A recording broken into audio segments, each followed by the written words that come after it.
The doorbell rang at precisely 7:32 p.m. on a Friday evening. David Mitchell wasn't expecting anyone. His small suburban home, usually a sanctuary of quiet routine, felt suddenly vulnerable as he set down his coffee mug and moved toward the front door. Through the peephole, he saw a woman with familiar auburn hair, her face partially turned away. His heart stuttered. Something about her silhouette triggered a cascade of memories he'd spent years trying to bury. When he opened the door, the world seemed to tilt beneath his feet. There stood Eliza Harmon, the woman who had disappeared from his life 12 years ago without a word. But she wasn't alone. Beside her stood a boy, maybe 11 or 12, with dark hair that curled slightly at the temples. David's temples. The boy had David's eyes, his jawline, even the way he stood with shoulders slightly hunched forward. "Hello, David," Eliza said, her voice exactly as he remembered it. "This is James, your son." The coffee mug slipped from David's hand and shattered on the hardwood floor. The sound barely registered as he stared at the boy, at James, who looked back with equal intensity and uncertainty. David gripped the doorframe to steady himself, his knuckles white with pressure. "My what?" The words came out as barely a whisper. "I think we need to talk," Eliza said, her voice steady despite the slight tremble in her hands. "May we come in?" David stepped aside mechanically, his mind racing to process what was happening. 12 years of silence, 12 years of wondering what had happened to her, 12 years of moving on, or at least pretending to. And now this, a son he never knew existed standing in his living room, examining the photographs on his mantel with curious eyes. "You have a nice house," the boy said politely, turning to look at David with an expression that was heartbreakingly familiar.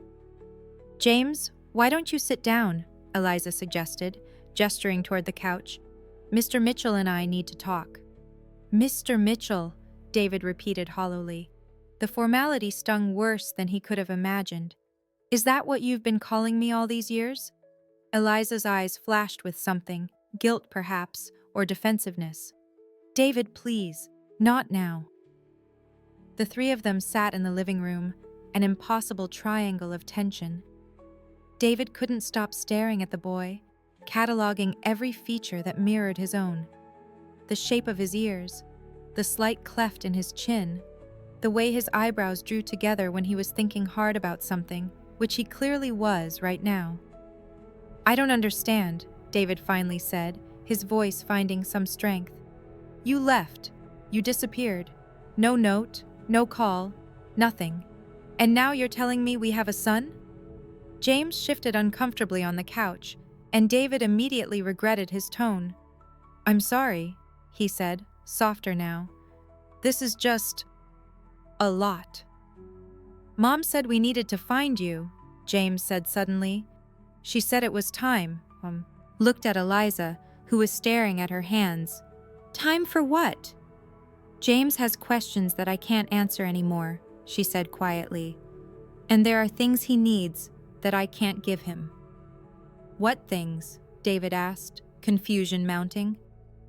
Eliza finally looked up, her eyes meeting his directly for the first time. "He has aplastic anemia, David. He needs a bone marrow transplant. I'm not a match." The words hit David like a physical blow. He looked at the boy again, his son, seeing him with new eyes. The slight pallor to his skin, the thinness of his frame that David had attributed to a growth spurt, the careful way he moved, conserving energy. "I'm sick," James said matter-of-factly, "but I'm not dying or anything. Not yet, anyway." David felt the room spin slightly. "Not yet," he echoed. And just like that, his carefully constructed life, the life he'd rebuilt after Eliza vanished, shattered completely. David had met Eliza during his final year of architecture school. He was 26, finishing a degree he'd started late after 4 years in the Army. She worked at the campus coffee shop, always remembering his order: black coffee with 1 sugar and a splash of cream. Her smile had been the highlight of his morning routine. It took him 3 months to work up the courage to ask her out. Their first date was at a small Italian restaurant near campus. She wore a blue dress that matched her eyes, and he spent the entire evening mesmerized by the way she talked with her hands, punctuating her stories with graceful gestures that spoke of a dancer's background. "I wanted to be a ballerina," she told him over tiramisu, "but I grew 2 inches too tall and developed the wrong kind of curves." She'd laughed then, a sound that made something in his chest expand. They moved in together 6 months later into a tiny apartment with creaky floors and windows that stuck in humid weather. David had proposed on their 1-year anniversary, not with a fancy dinner or elaborate setup, but on a Tuesday morning before work, kneeling beside their bed as she blinked awake. "I don't want to spend another day not being engaged to you," he'd said, holding out his grandmother's ring. Eliza had cried, nodding yes before he even finished asking the question. The wedding was planned for the following spring. David had just landed his first real job at a prestigious architecture firm. Eliza was finishing her teaching degree. Everything was falling into place, until it wasn't. The argument that changed everything had started over something so trivial that David could barely remember the details now. Something about the wedding venue, or maybe the guest list. What he did remember was how quickly it escalated, how old insecurities and fears had bubbled to the surface.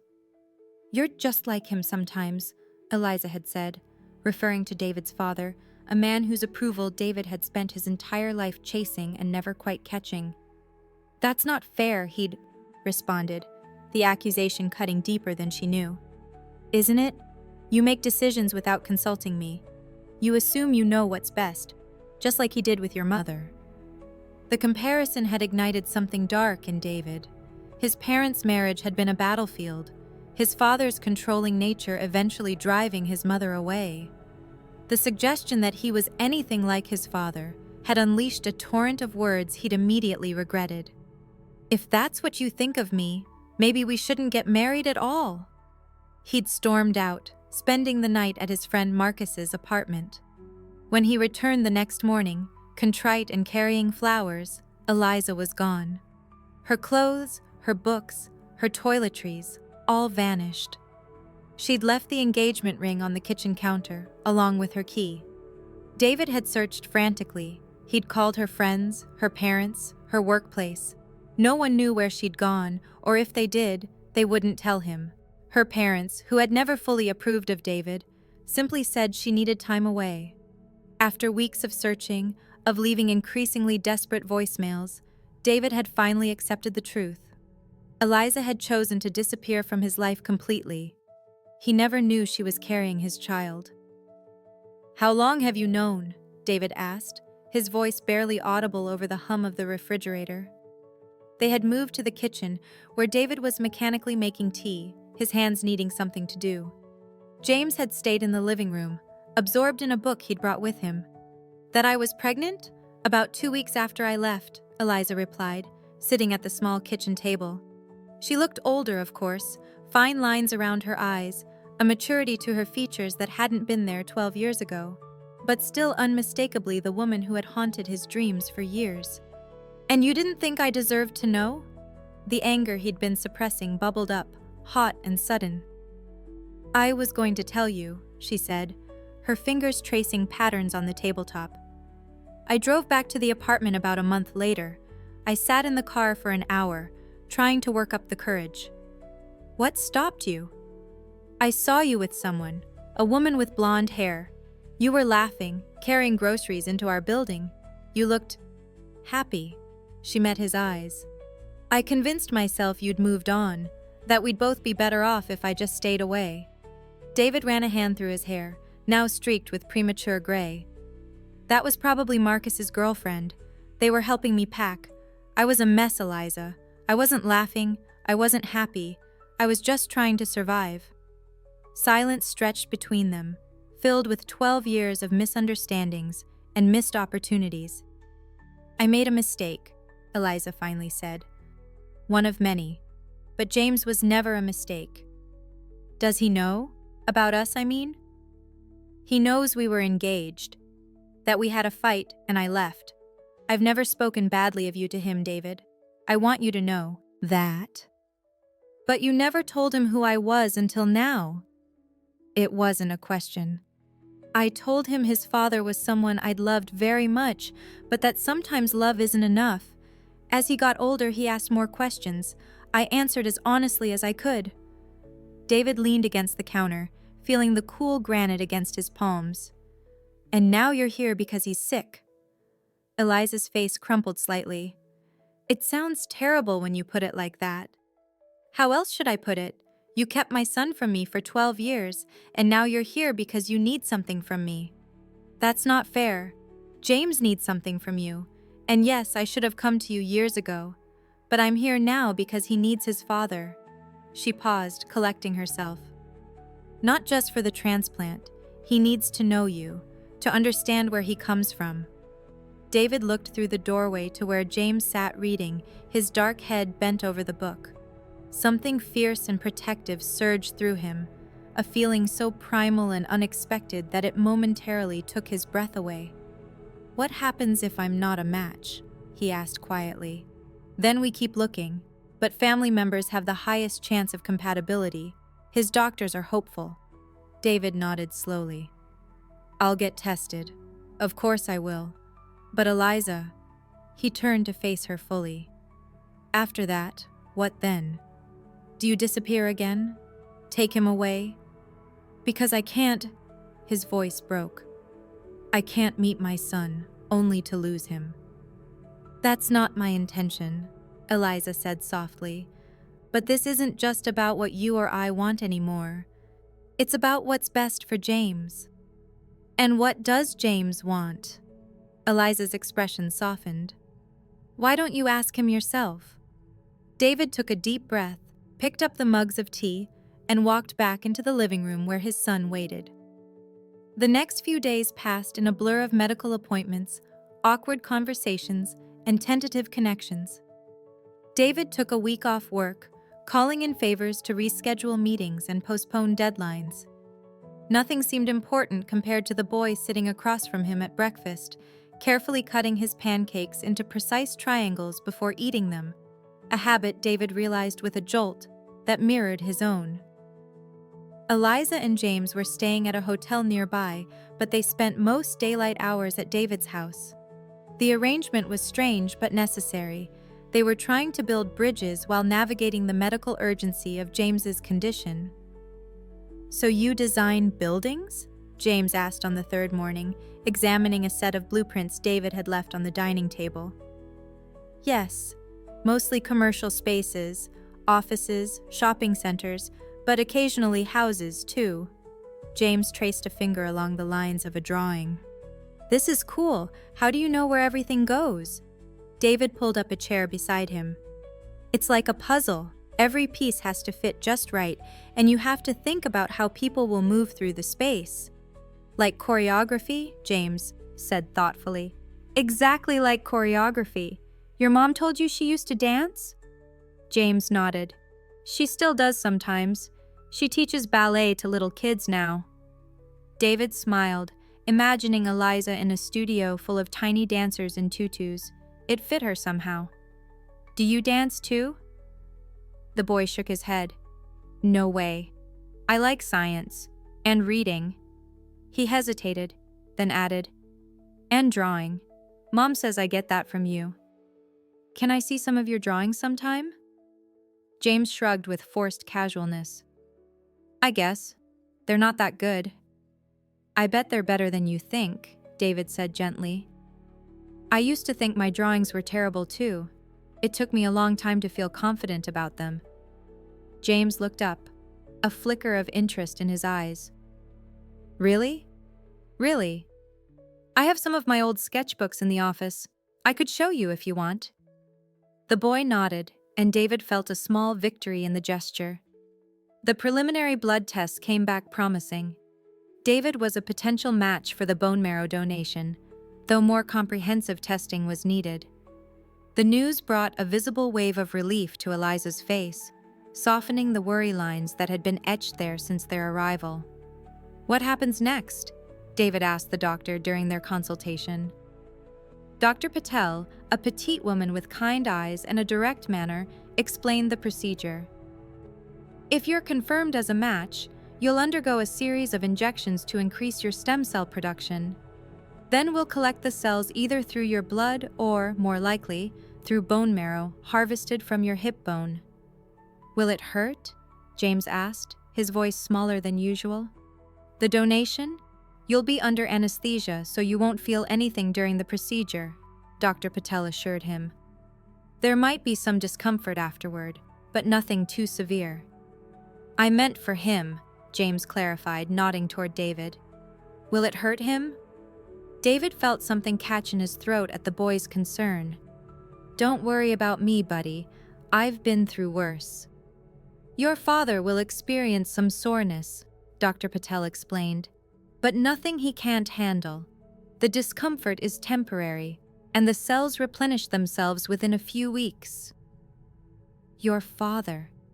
The words hung in the air, new and strange and somehow right. Later that evening, after James had gone to bed in the hotel room, Eliza and David sat on his back porch, the night air cool against their skin. They'd been tiptoeing around each other, careful and polite, but the strain was beginning to show. He's a remarkable kid, David said, breaking the silence. Yes, he is. Eliza's voice held unmistakable pride. He has your resilience, your curiosity, and your stubbornness, she added with a small smile. Your focus when something interests you. David turned to look at her profile in the dim light. I've missed so much, Eliza. First steps, first words, first day of school. She closed her eyes briefly. I know, I'm sorry. Why did you really leave? The question had been burning inside him for 12 years. Was it really just that one fight? Eliza was quiet for so long that David thought she might not answer. When she finally spoke, her voice was heavy with old pain. It wasn't just the fight, it was what the fight revealed. She turned to face him. You said I was suffocating you, that I was trying to control your life the way my parents had controlled mine. David frowned. I don't remember saying that. You did, and maybe you were right. I was terrified of becoming my mother, always deferring, never having a voice. But in trying to avoid that, maybe I went too far the other way. She paused. And when you compared me to my mother, something broke inside me. I couldn't see a way forward. So you ran. So I ran, she agreed softly. It was easier than facing the possibility that we were doomed to repeat our parents' mistakes. David absorbed this, turning her words over in his mind. And now? Are you still running? No, she said firmly. I'm here because James deserves to know his father. And because running didn't solve anything. It just created new problems.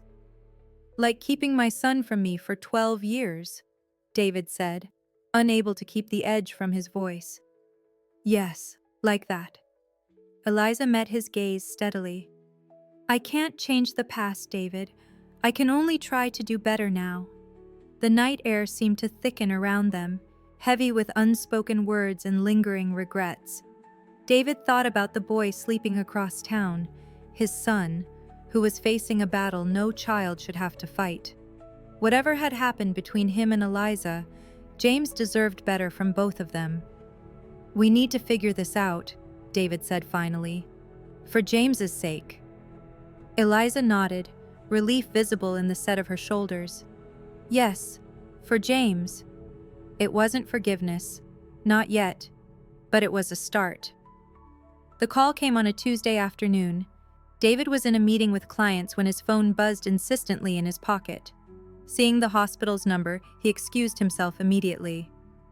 Mr. Mitchell, this is Dr. Patel's office. We have your test results. David's heart hammered against his ribs. And? You're a match. A very good match, in fact. We'd like to schedule the donation as soon as possible. Relief washed over him, so powerful that he had to lean against the wall for support. Yes, of course, whatever James needs. He called Eliza immediately, the excitement in his voice matching hers.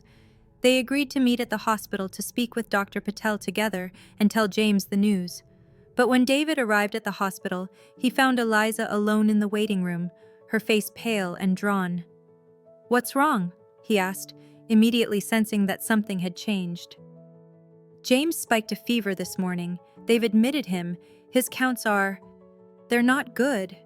Her voice trembled slightly. "Dr. Patel says we need to move quickly." David felt the floor shift beneath him. "Can I see him?" Eliza nodded. "He's been asking for you." They walked through the pediatric ward together, past rooms filled with sick children and worried parents. The reality of what James was facing hit David with new force. This wasn't an abstract medical condition. It was a serious illness threatening his son's life. James was in a private room, looking small against the white hospital sheets. An IV dripped medication into his arm, and monitors beeped steadily beside his bed. Despite his pallor, he brightened when he saw David. "Hey," he said, his voice slightly hoarse. "Did they tell you?" "That I'm a match? Yeah, buddy, they did." David moved to the bedside, resisting the urge to smooth the boy's hair back from his forehead. They weren't quite there yet. "So you're going to give me your bone marrow?" "That's the plan. And from what the doctor says, it's pretty good marrow, top shelf stuff." James smiled, a real smile that transformed his face. "Cool. When?" "As soon as they say you're ready. They need to give you some special medicine first to prepare your body." "Chemo," James said matter-of-factly, "to kill my broken bone marrow so yours can take over." David glanced at Eliza, impressed by the boy's understanding. "That's right. You've done your research." "Mom got me books about it and I asked a lot of questions." James fidgeted with his blanket. "They said I might lose my hair." "It'll grow back," David assured him. "And hey, if you want, I could shave my head too. We could be bald together." James considered this. "That would be weird, but kind of cool, I guess." David laughed, feeling some of the tension ease. "Just an option. No pressure." A nurse came in to check James's vitals, and David stepped back to give her room. Eliza followed him into the hallway. "Thank you," she said quietly, "for being here, for doing this." "He's my son," David replied simply. "I'd do anything for him." The words felt strange in his mouth, new and yet somehow ancient, as if he'd always known them to be true. The next week passed in a blur of medical procedures and hospital visits. James began his preparatory treatment, the powerful drugs making him sick and weak. David spent every moment he could at the hospital bringing books and sketch pads, talking about architecture and science, or simply sitting quietly while James slept. Eliza was a constant presence, her focus entirely on their son. David watched her with James. The gentle way she adjusted his pillows, the stories she read to him when he was too tired to talk, the fierce advocacy when she thought a nurse was being inattentive. She was a good mother. Whatever else had happened between them, he couldn't deny that. The day before the scheduled transplant, David arrived at the hospital to find James alone in his room, Eliza having gone to the cafeteria for coffee. "Can I ask you something?" James said as David settled into the chair beside his bed. "Anything." The boy hesitated, picking at a loose thread on his blanket. "Are you mad at my mom for not telling you about me?" David considered his answer carefully. "I was at first. I still wish things had been different. But are you mad now?" "No," David said, realizing as he spoke that it was true. "I'm sad about the time we lost, but I understand that your mom thought she was doing what was best." James nodded slowly. "She cries sometimes, when she thinks I'm asleep. I think she feels bad about it. Adults make mistakes too, you know, even parents." "Yeah." James was quiet for a moment. "After this is all over, will I still see you? Or will you go away again?"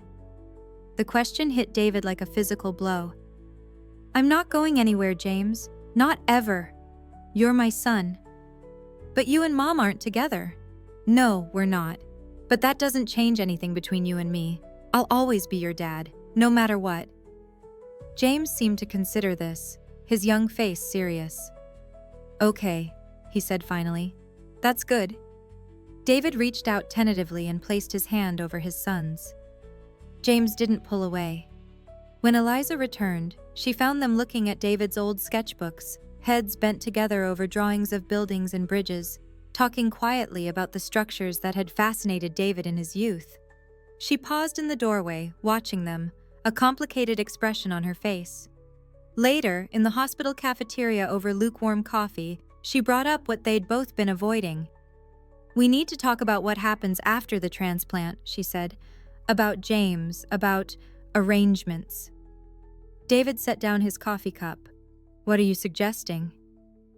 James and I live in Portland now. That's where his school is, his friends, his doctors. Portland, David repeated. That's a 5-hour drive from here.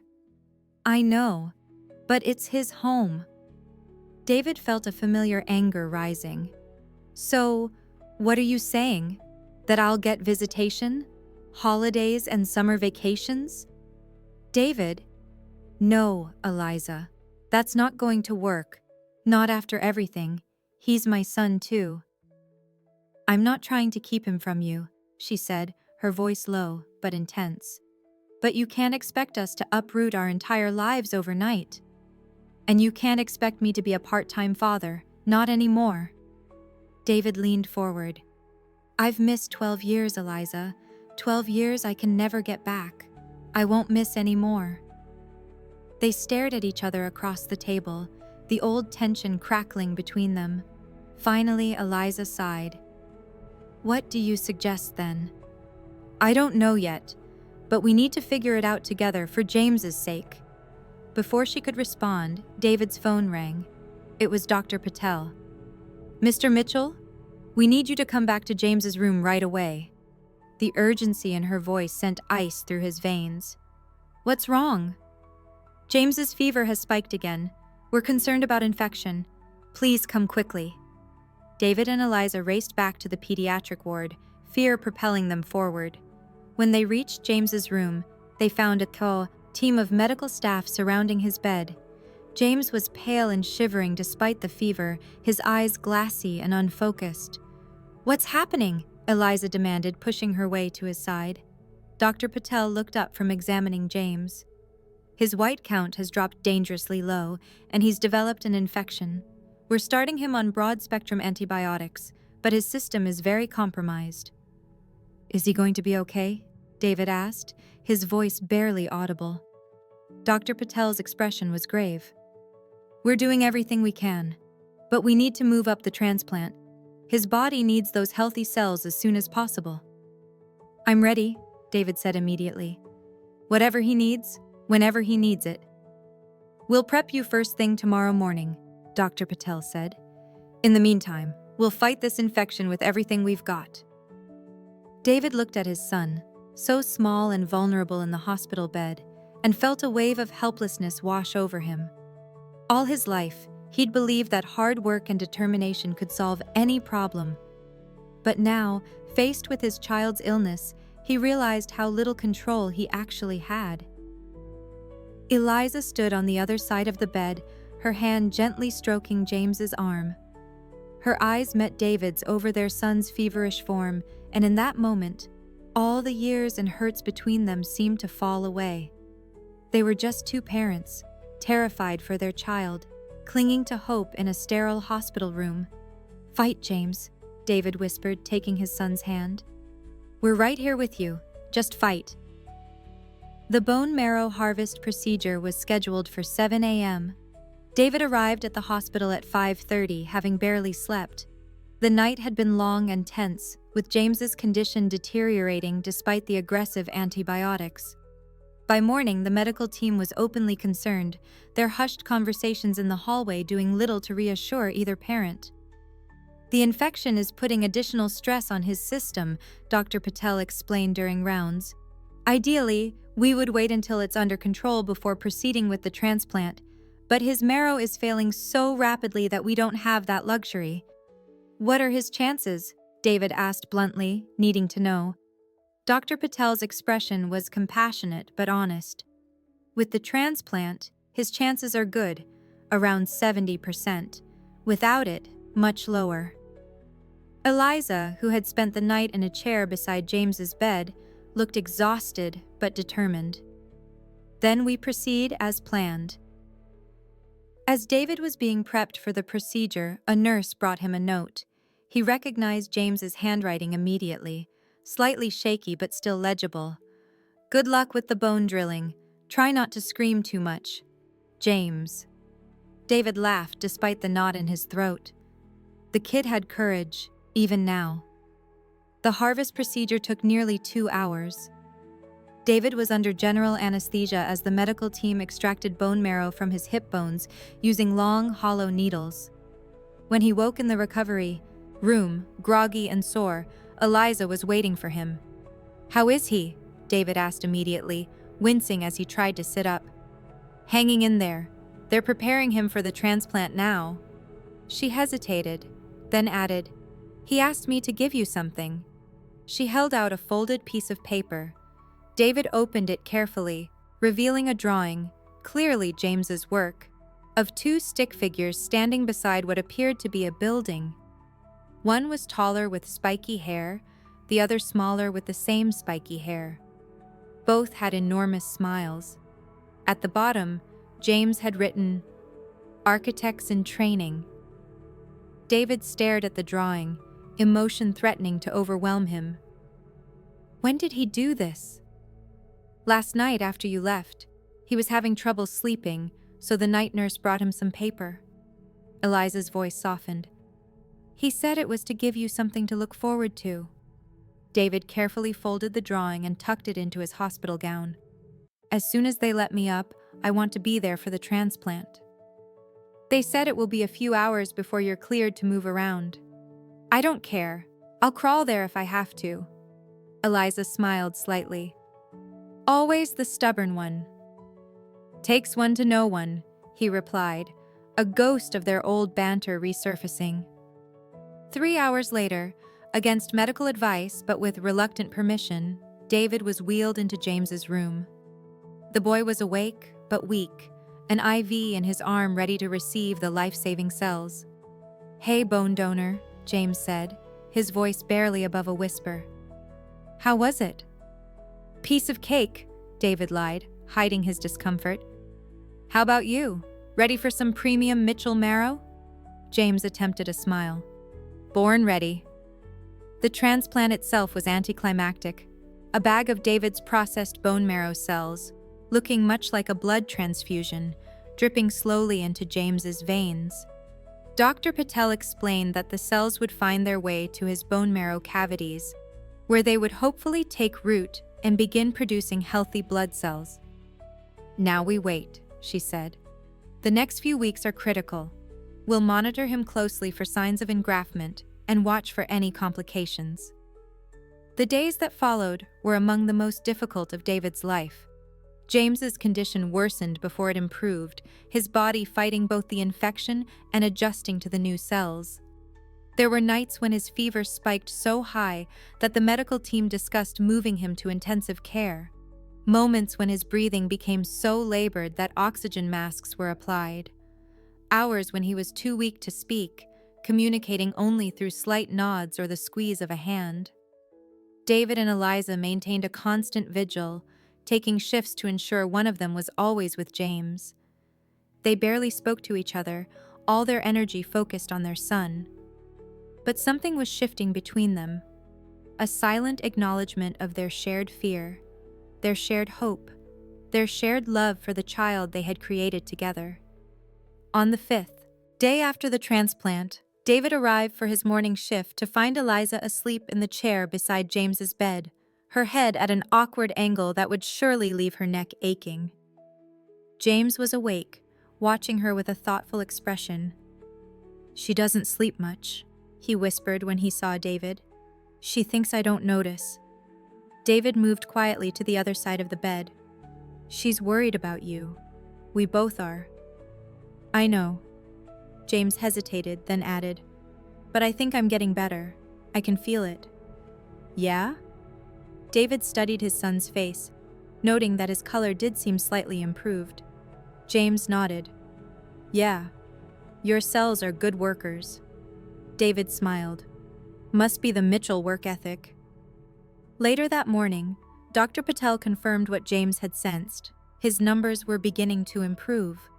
The first signs of engraftment were appearing in his blood work, and the infection was finally responding to the antibiotics. "He's not out of the woods yet," she cautioned, "but these are very encouraging signs."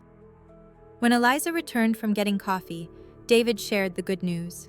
Her relief was so profound that she sank into the nearest chair, her hands trembling slightly. "He's going to be okay," she said, half statement, half question. "He's going to be okay," David confirmed, and without thinking, he reached across the bed and took her hand.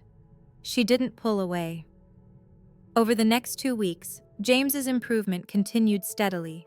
His energy returned bit by bit, his appetite improved, and his blood counts stabilized. The medical team began discussing discharge plans, outlining the careful monitoring and medication regimen that would be necessary in the months ahead. "He'll need to stay near the hospital for at least 3 months, Dr. Patel explained during a meeting with both parents. "Weekly checkups at first, then gradually less frequent as his condition stabilizes." 3 months, Eliza repeated, glancing at David. They hadn't yet resolved the question of what would happen after James's discharge. "At minimum," Dr. Patel confirmed. "After that, he can return to Portland, but he'll need to continue treatment with a specialist there." After the meeting, David and Eliza walked to the hospital cafeteria in silence, both processing the implications of Dr. Patel's timeline. "You could stay at my place," David said finally as they sat with their coffee. "Both of you. I have a spare room, and James could have my bedroom. I can sleep on the couch." Eliza looked surprised by the offer.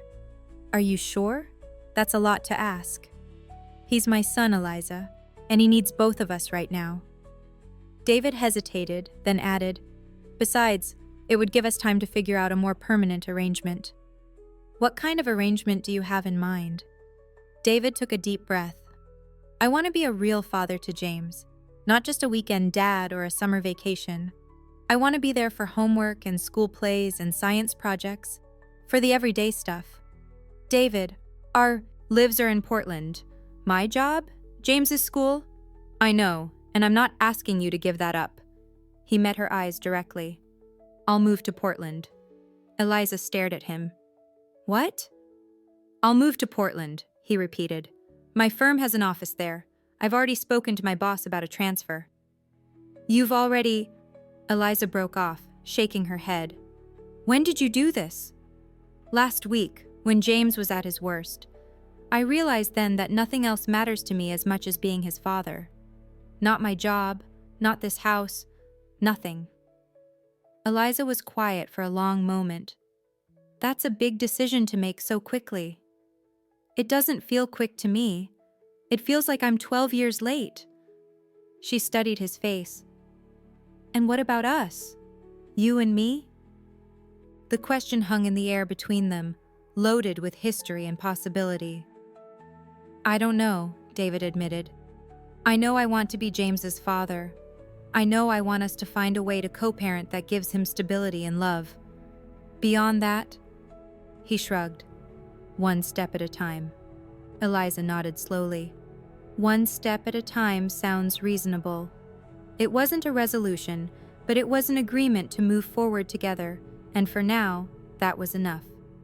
James was discharged from the hospital on a sunny Thursday afternoon, exactly 3 weeks after the bone marrow transplant. He was still weak, still required multiple medications, still needed careful monitoring, but he was going home, or at least to what would be home for the next few months, David's house. The spare room had been transformed into a space for Eliza, while David's bedroom now held a hospital bed on loan from the medical supply company, positioned to give James a view of the backyard. David had spent the days leading up to the discharge childproofing the house. Though James was 12, his weakened condition meant extra precautions were necessary. "This is weird," James commented as David wheeled him into the house for the first time. Good weird, but still weird. What's weird about it? David asked, helping him navigate the slight threshold bump. Being in your house, with you and Mom both. James glanced between his parents. It's like we're playing house or something. Eliza exchanged a look with David over James's head. It's just temporary, honey, until you're strong enough to go back to Portland. I know, James shrugged. Still weird. The first few days of their new living arrangement were awkward, with all three of them adjusting to unfamiliar routines and boundaries. David took a leave of absence from work to help with James's care, learning the medication schedule and treatment protocols alongside Eliza. They developed an unspoken system, Eliza handling the medical aspects she was already familiar with, David taking over meals and household management. They moved around each other carefully, polite but distant, their focus entirely on James. A week into this new arrangement, David was preparing dinner while Eliza helped James with his physical therapy exercises in the living room. The sound of their laughter drifted into the kitchen, making David pause in his chopping. It was a good sound, one he'd never expected to hear in his solitary home. Later that evening, after James had fallen asleep, David found Eliza on the back porch, wrapped in a sweater against the cool night air. He's doing well, David said, sitting in the chair beside her. Better than the doctors expected, I think. He's always been resilient. Eliza smiled faintly. Even as a baby, nothing kept him down for long. Tell me about him, David said suddenly. As a baby, as a toddler, all the things I missed. Eliza looked surprised, then thoughtful. He was a serious baby, didn't cry much, just watched everything with those big eyes. He walked early, 10 months, talked late though, almost 2 before he said his first word. What was it? His first word? Book, Eliza laughed. Not mama or dada like most kids, just book. He'd point at my nightstand and say it over and over until I read to him. David smiled, imagining the scene. And school? How is he academically? Straight A's in science and math. Struggles a bit with language arts, but works hard at it. She turned to look at him. He gets that from you, you know. That determination, that refusal to give up on something just because it's difficult. I always thought that was your quality, not mine. We both have it. It's what made us so combustible together. Neither of us knew when to back down. The observation hung in the air between them, not accusatory, but simply true. I've thought about that a lot over the years, David said quietly. About us, about what went wrong. And what conclusions did you reach? David considered the question. That we were young, that we both carried baggage from our families that we hadn't dealt with, that we loved each other, but didn't know how to fight fairly. Eliza nodded slowly. That's pretty much what I concluded too. Do you ever wonder what might have happened if you'd stayed? If you'd told me about the pregnancy? All the time, she admitted, especially when James would ask about you, when he'd do something that reminded me so much of you that it hurt. They sat in silence for a moment, contemplating the paths not taken. I dated someone for a while, Eliza said eventually. About 5 years ago, it got serious enough that he moved in with us. David felt an unexpected twinge of jealousy. What happened? James happened. She smiled ruefully. Robert was a good man, but he wanted to be James's father, not just my partner. And James always knew he had a father out there somewhere. He never said it directly, but I could tell he was holding back, keeping part of himself separate. And you? Were you holding back too? Eliza was quiet for a long moment. Maybe. I told myself I was fully committed, but looking back, I don't know. The admission felt significant somehow, though David wasn't sure exactly what it meant for them now. What about you? Eliza asked. Has there been anyone special? No one serious, David replied. I dated, but nothing ever stuck. My friends used to joke that I had impossibly high standards. Did you? Maybe. Or maybe I was just comparing everyone to a memory. Their eyes met briefly, then both looked away, the moment suddenly too intense. We should get some rest, Eliza said, standing up. Tomorrow's a big day, James's first post-discharge checkup. David nodded, rising as well. Right.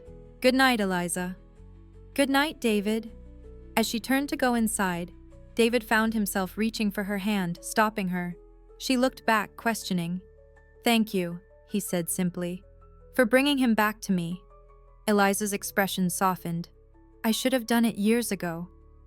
You're doing it now. That's what matters. She squeezed his hand once, then gently pulled away and went inside. David remained on the porch for a long time afterward, watching the stars and thinking about second chances. The weeks passed, settling into a rhythm that began to feel almost normal. James's strength returned gradually, his body accepting David's donated cells and beginning to produce healthy blood components of its own. The weekly checkups brought consistently good news, each one a small victory celebrated by all three of them. As James improved, he became more active, more curious about his father's life and work. David began including him in small projects around the house, repainting the spare room, building a birdhouse for the backyard, sketching preliminary designs for a treehouse they might build when James was fully recovered. Did you always want to be an architect? James asked one afternoon as they sat at the dining table drawing together. Not always, David replied. When I was really young, I wanted to be an astronaut, then a firefighter. The architecture came later, after I got out of the army. You were in the army? James looked up with new interest. Mom never told me that. 4 years. That's how I paid for college. Did you fight in a war? David nodded. One tour in Afghanistan. Were you scared? Sometimes. Most of the time, actually. David set down his pencil. Being brave isn't about not feeling fear. It's about doing what needs to be done, even when you're afraid.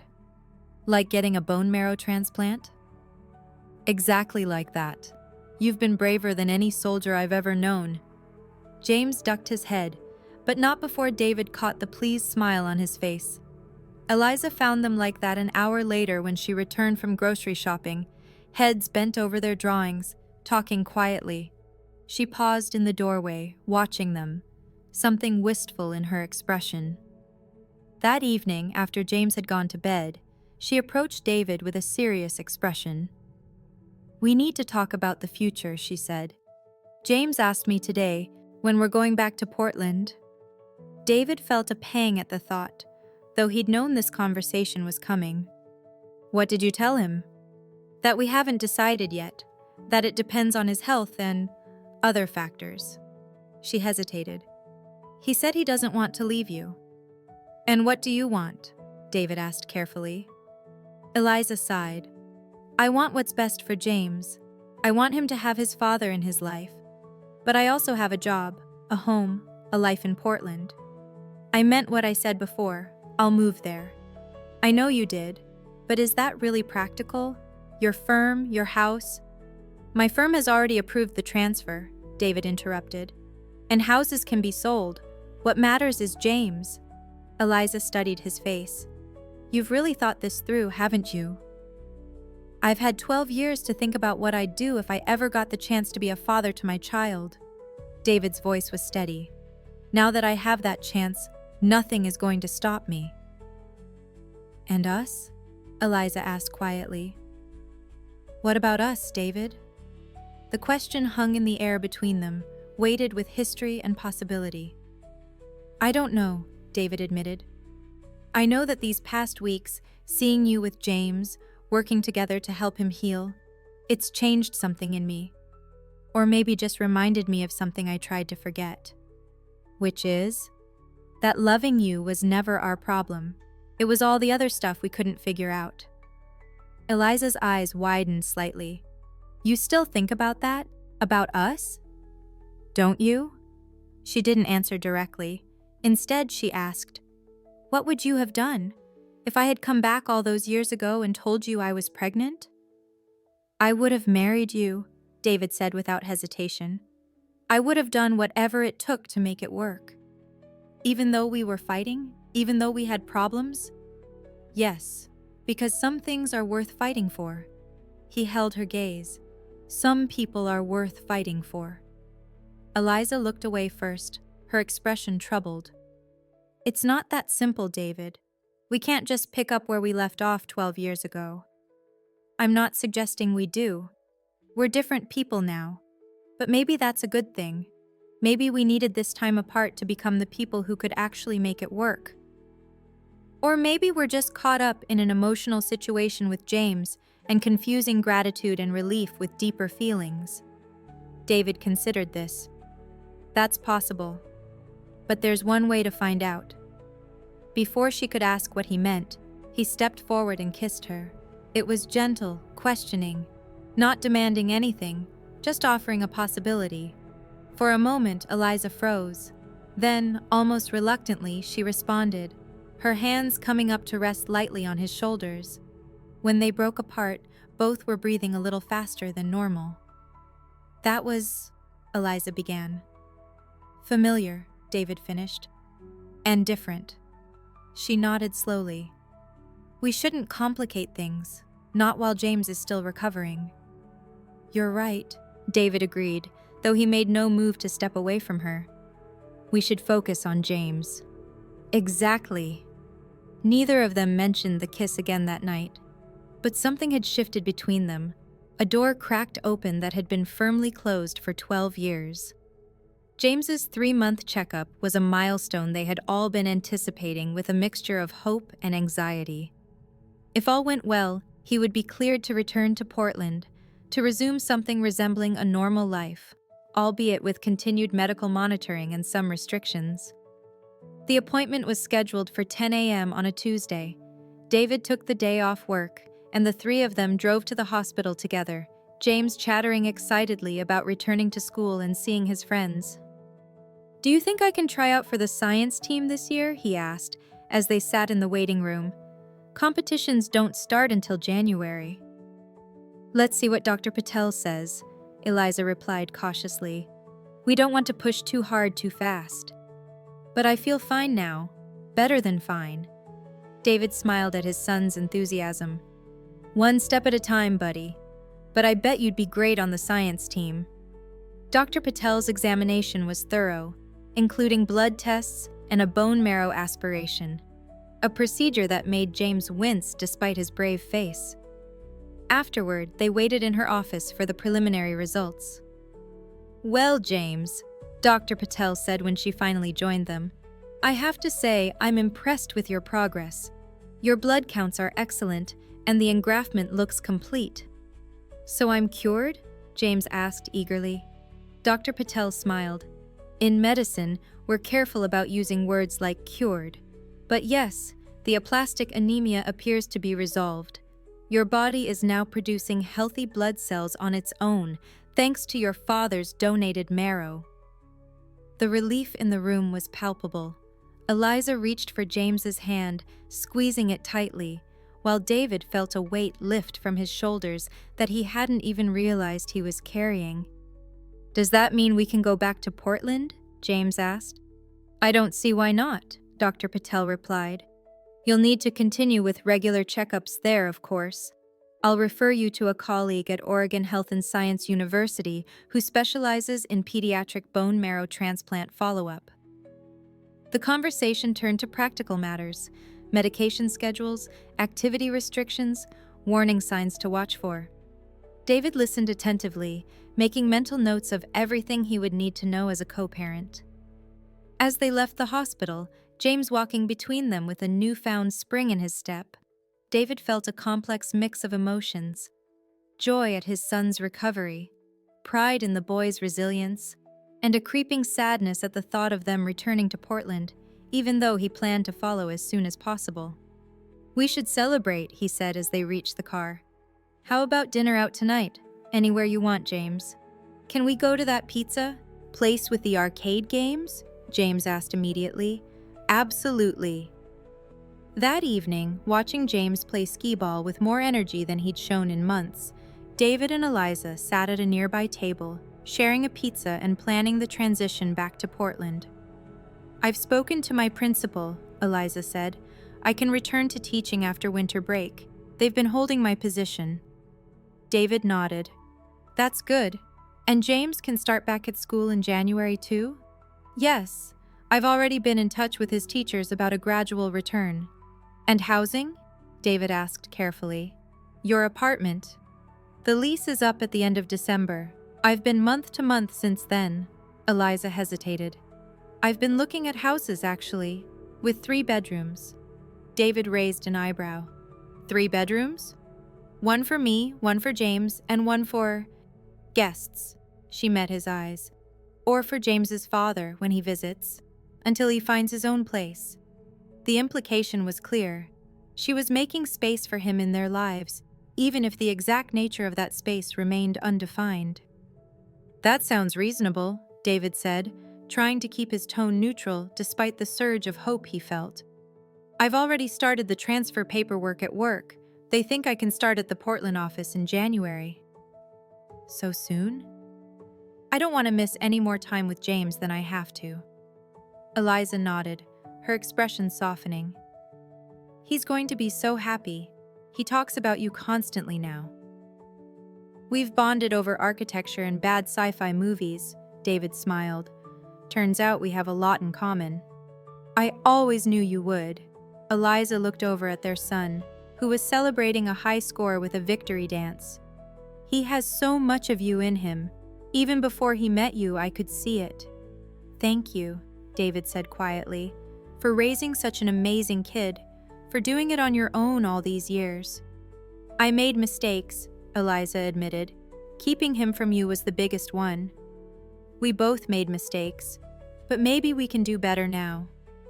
Their eyes met across the table, and for a moment, David thought she might say more. Instead, she simply nodded and turned her attention back to James, who was running toward them with a fistful of prize tickets. The next 2 weeks were a flurry of activity as they prepared for the move back to Portland. Eliza found a house to rent, a modest 3-bedroom in a good school district not far from her workplace. David helped pack up James's things and loaded the rental truck, while simultaneously preparing his own house to be put on the market. The night before Eliza and James were set to leave, David cooked a special dinner, all of James's favorites, including homemade mac and cheese and chocolate cake for dessert. The mood was celebratory but tinged with sadness, at least for David, who wouldn't be joining them in Portland until January. "It's only 3 weeks," Eliza reminded him as they cleared the dishes together. "And you'll come up for Christmas, right?" "Wild horses couldn't keep me away," David assured her. "I've already booked the hotel." "You don't need a hotel. You can stay with us." David glanced at her, surprised. "Are you sure?" "Of course, there's plenty of room." She hesitated, then added, "Unless you'd prefer the hotel." "No," he said quickly. "I'd rather be with you, with both of you." The slip was small but noticeable. Neither of them acknowledged it directly. After dinner, David presented James with a gift, a professional-grade drafting table that could be adjusted as he grew, along with a set of architectural drawing tools. "For all those building designs you're going to create," David explained, as James examined the tools with wide eyes. "I thought maybe we could work on some projects together, even when we're apart." "This is awesome," James breathed, running his fingers over the precision compass. "Thanks, Dad." Dad. The word still sent a jolt through David every time he heard it. It had started a few weeks ago, James testing it out cautiously at first, then using it more frequently as it became clear that David welcomed the term. Later, after James had gone to bed, David and Eliza sat on the back porch one last time, nursing glasses of wine and watching the stars emerge in the darkening sky. "I'm going to miss this," Eliza said softly. "These evenings, this house." "Just the house?" David asked, a hint of teasing in his voice. She smiled, not looking at him. Not just the house. I'll be there before you know it. And we'll figure it out. All of it. All of what exactly? Eliza turned to face him now. What are we doing, David? What is this between us? David considered the question carefully. I think we're finding out if there's still something worth saving, worth building on. And if there isn't, then we'll be the best co-parents we can be. We'll put James first, always. Eliza nodded slowly. And if there is, then we take it one day at a time. No pressure, no expectations, just possibility. She was quiet for a moment, then said, I'd like that. The possibility. David reached for her hand, and this time, when their fingers intertwined, it felt like both an echo of the past and the beginning of something new. The Portland house was smaller than David had expected, but charming, a 1940s craftsman with original woodwork and built-in bookshelves. He arrived on December 23rd, his car loaded with Christmas presents and the few personal items he'd need for the week-long stay. James met him at the door, practically bouncing with excitement. Dad, come see my room! And the backyard! There's a perfect spot for that treehouse we designed! David laughed, allowing himself to be pulled through the house on a whirlwind tour. Eliza followed more sedately, watching their interaction with a small smile. He's been counting down the days, she told David later, after James had finally run out of things to show him. Marking them off on a calendar. I've been counting too, David admitted. The house feels empty without you both. The Christmas holiday passed in a blur of activity, decorating the tree, baking cookies, watching classic holiday movies. James was thriving in his new environment, his health continuing to improve, his energy seemingly boundless. Watching him tear into his presents on Christmas morning, David felt a profound gratitude that threatened to overwhelm him. You okay? Eliza asked quietly, noticing his expression. Better than okay, he replied. Just taking it all in. On his last night in Portland, after James had gone to bed, David and Eliza sat in the living room with mugs of hot chocolate, the Christmas tree lights casting a warm glow over the room. I found a house, David said, breaking the comfortable silence. About 10 minutes from here. It's a fixer-upper, but the bones are good. Eliza looked surprised. You're buying a house already? I thought you'd rent it first. I wanted something permanent, something that says I'm here to stay. She nodded slowly. When do you close? Mid-January, if all goes well. I'll be in a corporate apartment until then. That's fast. I don't want to waste any more time. David set down his mug. Eliza, these past few months, being with you and James, building this new kind of family, it's made me realize what matters. And what's that? Connection, love, second chances. He met her eyes. I know we agreed to take things slowly, to focus on James, and that's still the priority. But I need you to know that my feelings for you never really went away. Eliza's expression was unreadable. A lot has changed in 12 years, David. I know, we've both changed, but some things remain the same. He reached for her hand. I still believe we could be good together. Better than before, because we've learned from our mistakes. And if we try, and it doesn't work, then we'll know we gave it our best shot. No regrets, no what-ifs. Eliza was quiet for a long moment, her fingers lightly entwined with his. I've thought about us too, she finally admitted. More than I should have, maybe. But I'm scared, David. Scared of disrupting the life I've built. Scared of hurting James if things go wrong. Those are valid fears, David acknowledged.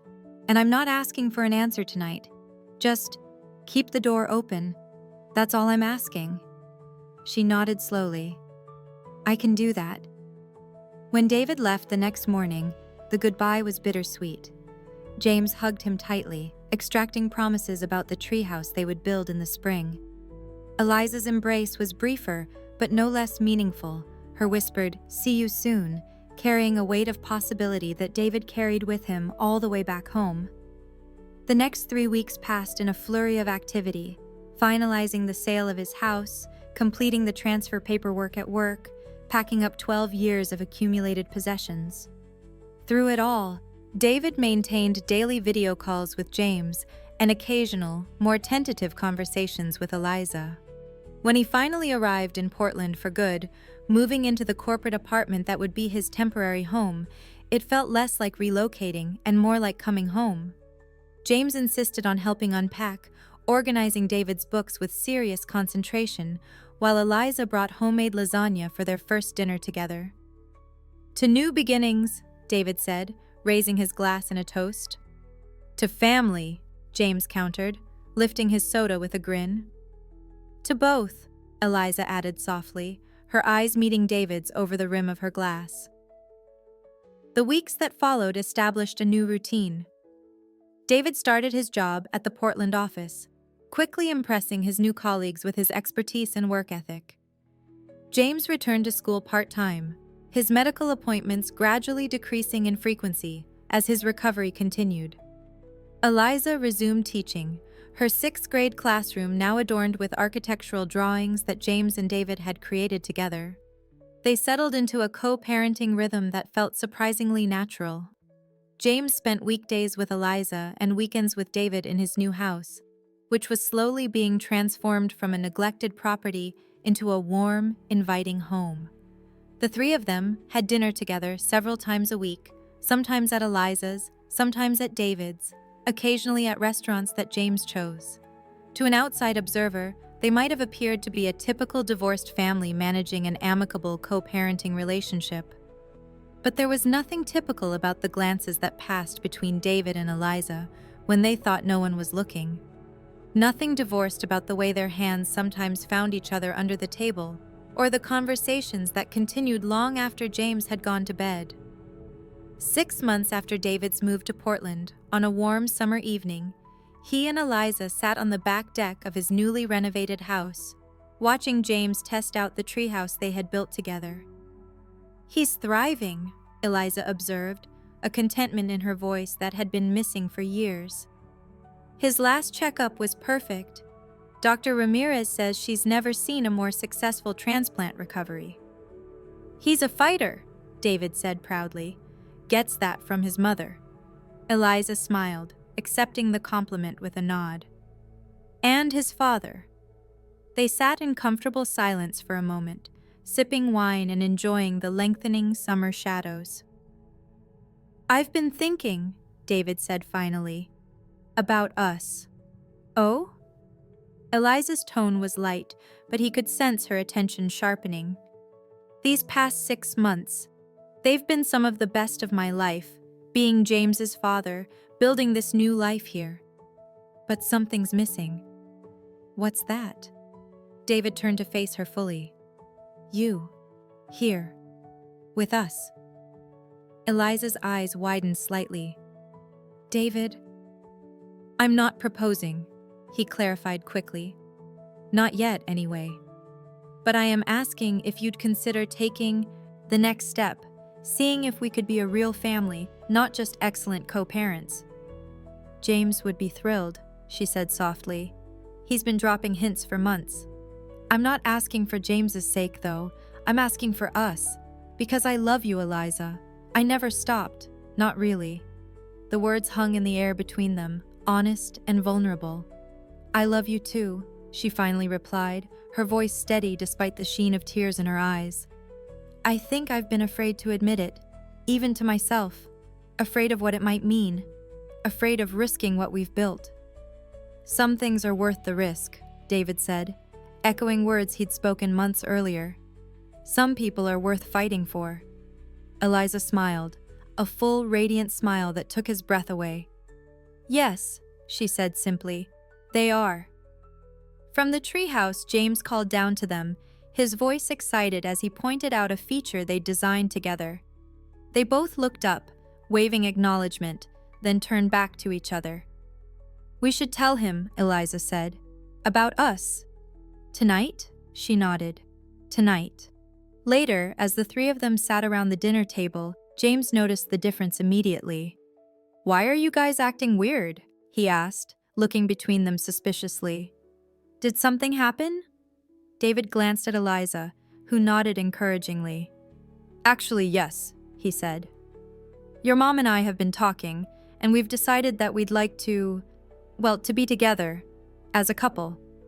James stared at them, his fork frozen halfway to his mouth. "You mean like dating?"